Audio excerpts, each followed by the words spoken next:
Hello everyone and welcome to the channel. In this video, I will show you exactly how to transfer crypto from Coinbase to Coinbase wallet. First, link your Coinbase.com account and your Coinbase wallet to transfer crypto between your Coinbase wallet and Coinbase.com. You can send and receive supported crypto with another Coinbase wallet user. Sender are changed a network fee. These transactions are completed on-chain, which requires information on the network. To transfer ERC20 tokens, you need ETH in your wallet to cover the network fee. Firstly, open the Coinbase app on your mobile device.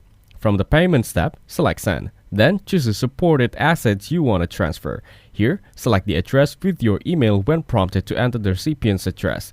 Now, review the transaction details including fees and select Send Now. After that, open Coinbase wallet on your mobile device. In the next step, select Send.